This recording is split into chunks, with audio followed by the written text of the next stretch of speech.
The matchups are set. The Golden State Warriors are going to play against the Toronto Raptors in the NBA Finals. I'm going to give you who I think is going to win the series and why. We're going to look at both sides of the spectrum, though. You start with Toronto. They got home court advantage. They got one of the best players, if not the best player in the playoffs, in Kawhi Leonard, both sides of the court. He's been putting up numbers, hit game-winning shots against Philly, winning 4 in a row against the Milwaukee Bucks. And all that stretch, I think it was averaging 35-plus points per game. Just being very, very dominant in the series. Doing everything he can to actually get the Toronto Raptors to the NBA Finals. And one of the key things to me that I find is very important is the fact that Toronto Raptors have home court advantage. And they actually got some rest. So any issues with Kawhi's leg can be negated because he's actually got some time to rest and recover. And the fact that it's being home, they don't have to travel is really great. The schedule really favors Toronto because it's like they play a game, then they wait 2 days, and then play another game. So they play Thursday, and I believe they don't play again. They don't play again until Sunday, and then they stretch it out or whatever the case may have you. Then you're looking at the other side of the spectrum. You have Golden State Warriors, experience, trying to win 3 in a row, trying to win 4 in 5 years. It's very hard to three-peat, but they have the experience to do it. They have Steph and Klay playing at one of their highest clips ever, honestly speaking, especially with Stephen Curry. That Portland Trailblazers series, he scored the highest he's ever scored in any series, points per game. Just the way he played was the best he ever played, and obviously they swept that series. The Warriors are a bit of a disadvantage because they don't have Kevin Durant, they don't have Boogie Cousins. Kevin Durant's out game 1. He hasn't done anything on the court, and he practiced with the team, so it's looking like he's not coming back for this entire series. Right out the gate, if you're looking at these two teams, while you look at Toronto, they have size. You look at the Golden State Warriors, they've been able to negate size in every series they've played. Whether it's the Houston Rockets, who has size on them, or the Portland Trailblazers, who also had size on them, they figured out a way to negate it. And then you look at the Toronto Raptors, they keep clawing and fighting and back into games. And that's a trait of both of them, which is great character, which shows great character. Is if they both go down by double digits, it doesn't matter. They still find a way to scratch and claw their way back into the game. So that is something that is equal in both teams. One of the things that I think is kind of weird and kind of crazy is like give you like a weird gut feeling. Even though everybody's picking the Warriors, it's like, or not everybody's picking the Warriors, but most people picking the Warriors. They're keeping it in the back of their mind that, the Toronto Raptors can beat the Warriors and actually win the series. And the fact that KD is out and DeMarcus Cousins is out is one of the key elements that everybody's pointing out. But what I have to say about that is, and I think the way that they beat the Warriors is if somebody gets a technical foul or injury happens, and or if Steph or Klay, they're a no-show for the series. I don't think it's disrespectful to choose the Warriors over the Raptors. I just feel like the way people are talking, like it's going to be a sweep, it's going to be easy. I don't think none of that is true. You get to the NBA Finals for a reason. Just like with Portland Trailblazers, they had a chance. If you look at that Trailblazer series, they really should have been up 2-1 or 3-1 because they had double-digit leads in 3 out of 4 games, and they blew them. So that being said, the same thing can happen with Toronto. Toronto could get double-digit leads, and maybe they don't blow the lead, and then we have like a longer series, an extended series. So to me, this is a 6 or 7 game series, and I will be choosing the Golden State Warriors to three-peat.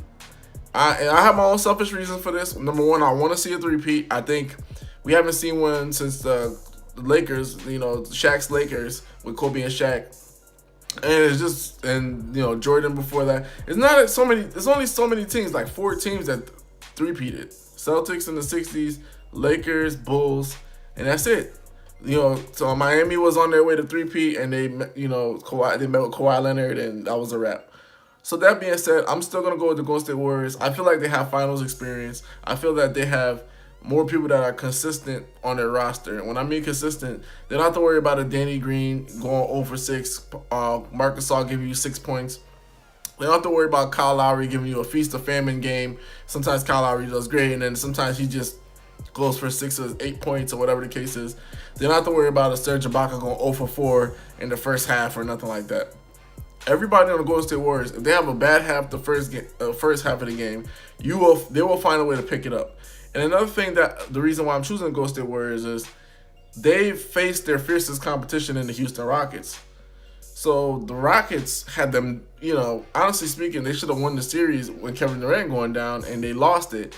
And that shows you the resolve that the Warriors have, the confidence that they have, and the structure that the way that the team is set up. I feel that they always knew that being so top heavy, they always had to rely on their other guys to always step up. And you see that in their bench. Their bench has been horrible the entire season, and all of a sudden in the playoffs, guys like Looney, Bell, their guards are stepping up. So you're getting more contributions from Andre Iguodala.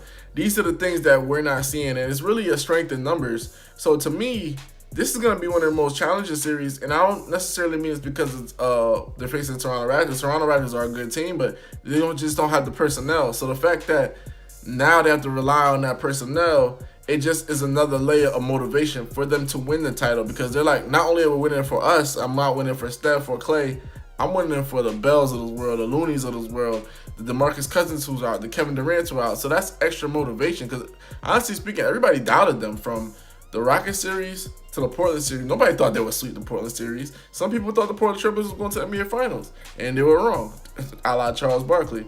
So to me, they have the experience, they have the shooting, and unlike the Philadelphia 76ers, unlike the Milwaukee Bucks, the Warriors aren't going to make the same mistakes. The only mistake they'll probably make is turning the ball over a little bit too much, but they won't make mistakes in time and score. If they're up 15, they're going to stay up 15, or when it gets cut down to 10, they're going to call timeout. If players are playing them a certain way, they're going to start doing counters. So if people are staying up on Stephen Curry's hip, grabbing him on the shirt, he's going to backdoor cut for a layup. If they're playing him for the lane, he's going to pull up and shoot a three. If they're daring Draymond Green to shoot, he's not going to shoot. He's going to make the correct plays.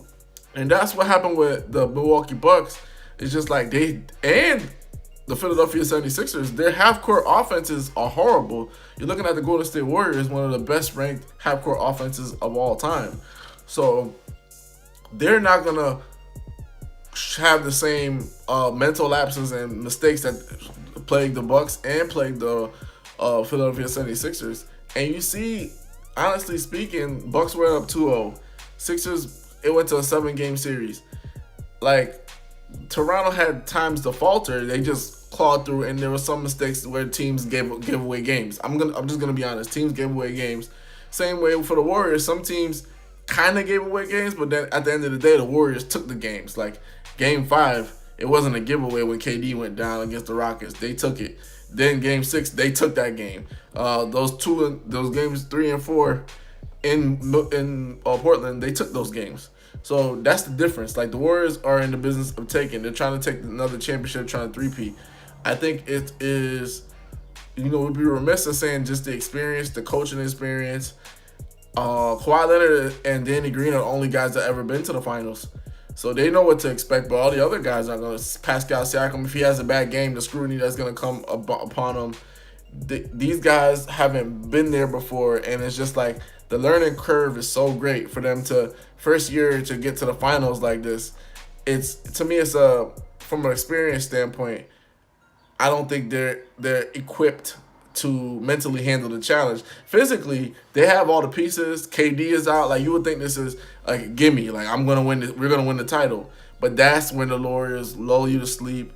They run some stuff that you never saw before. They get the ball out of Kawhi Leonard's hands. They'll dare Serge Ibaka to beat them, et cetera, et cetera. And then that's when your resolve is tested, your discipline is tested. And then once that happens, hey, you might be in trouble. You might be down a game, or you might lose home court advantage. And the thing about the Raptors is they're known to give away home court advantage.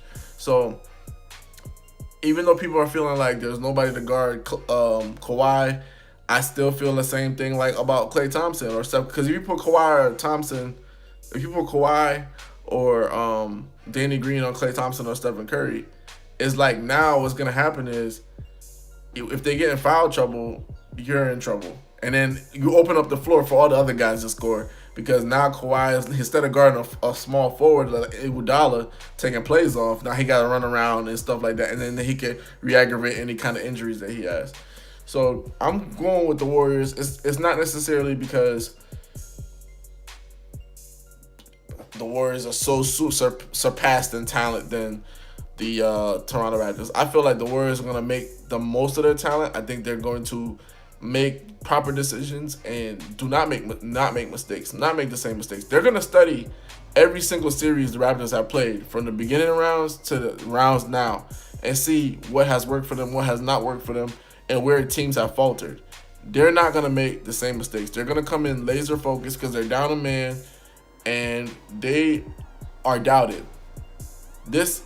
If they win this championship, this might be the sweetest championship they ever won because everybody doubted them from the gate to people didn't even think they were going to make it to the finals. People were talking about arguments with Draymond Green. So, like, to me, this is a legacy series. This stamps their legacy in the books. I mean, everybody's legacy is already stamped. And even with Kevin Durant, if he retired today, he's one of the best players. Curry's one of the best point guards. Clay's one of the best shooting guards. But this is like a legacy game, like this is a legacy series where anybody that doubted them, if they win this championship, you have to eat crow. And I have them winning in 6 or 7 games because you have to factor them being on the road, and you have to factor the fact that Toronto's going to load up on their best players. So it's going to take some while for them to adjust to that. And who knows, maybe it doesn't. But to me, I think it takes a while. Hoops Junction, where Hoops meets Hoopla. Like, comment, subscribe.